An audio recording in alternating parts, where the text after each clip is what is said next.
Both frogs and humans have integrate muscular system, but a close inspection reveals that they are built in many ways, particularly to the need of each.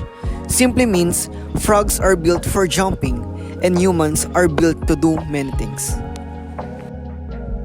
Muscles in both frogs and humans adhere to a skeleton, although the striated muscles or the muscles for movement connect with the muscle fibers and tissues in both species.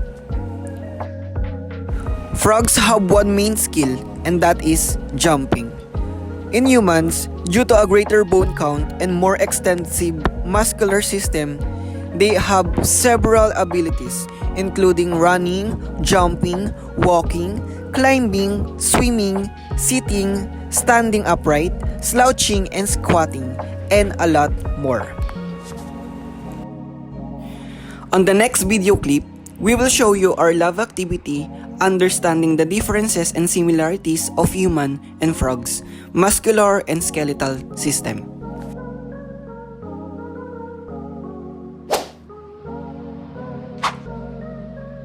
Skeletal system.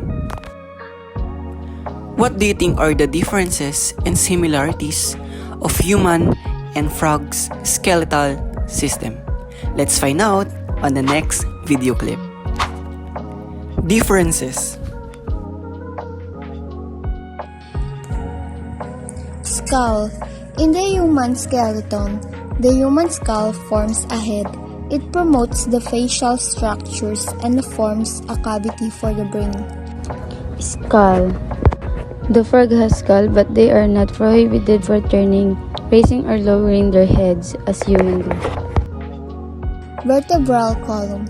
Human backbone has 24 vertebrae, and an average person has 33 individual bones, or the vertebrae that connect with each other when they born. Vertebral column.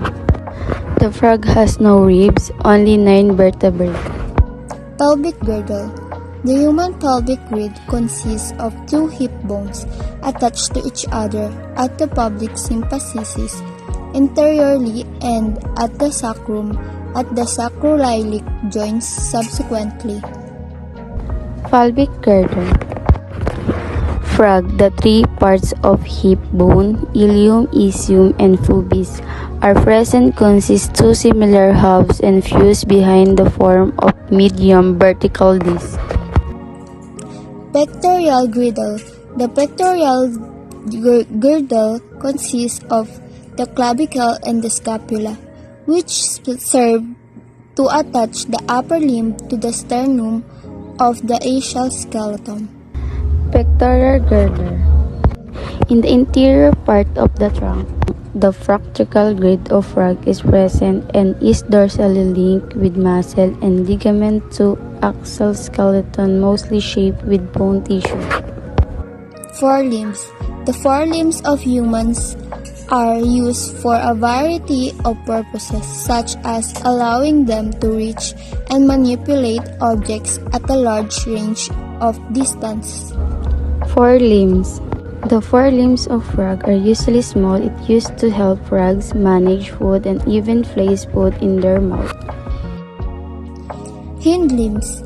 For two-leg locomotion, human hindlimbs are specialized to help them run and walk. Hindlimbs. Tibia and fibula, the frog hind limb, help them adjust their surrounding. It allowed them to leap higher to avoid their predator quickly and to capture prey. Similarities. The human and frog skeletal systems are similar in that they both are composed of axial and appendicular skeleton and are used for support, movement, and protection of vital organs. They are also composed of similar materials such as collagen and calcium. Both the human and frog skeletal system share some similarities despite the evolutionary distance.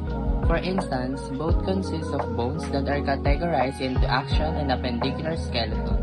The actual skeleton includes the skull, vertebral column, and ribcage, while appendicular skeleton composed of the limbs and girdles. Furthermore, both frog and human use their skeletons for support, facilitation of movement, and protection of vital organs.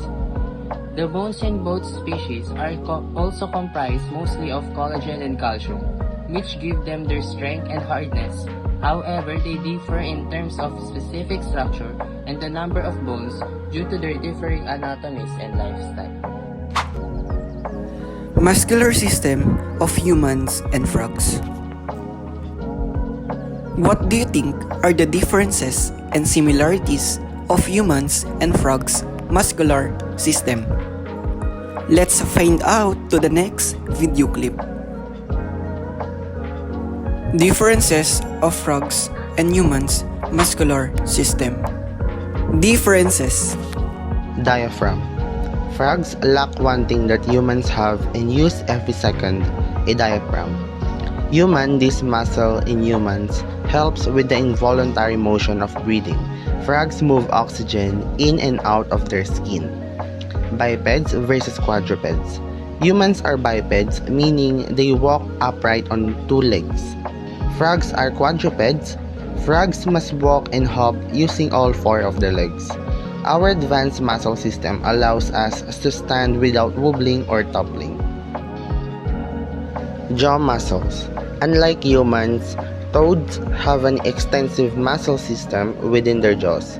These muscles help in the gathering and consuming of food as they work to thrust the tongue outward to catch prey. Throat muscles. When eating or drinking, the throat muscles of a human push the food down the esophagus, starting the process of digestion. Frogs drink by absorbing water and moisture through their thin layered skin and use muscles in their eye cavities to push the food down their throats for digestion. Chest muscles. Chest muscles aid in the involuntary breathing patterns of humans. Frogs have sac-like lungs that require no chest muscle aid, thus they lack chest muscles.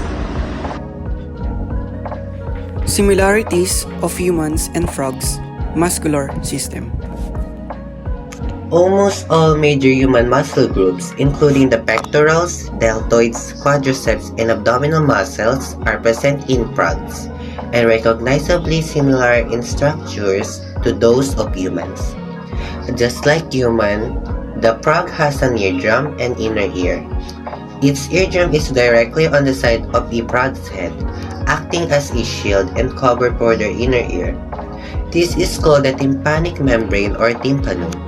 It is covered in skin that doesn't have glands, no sweating in the all-ear activity, and is usually located right behind the eye.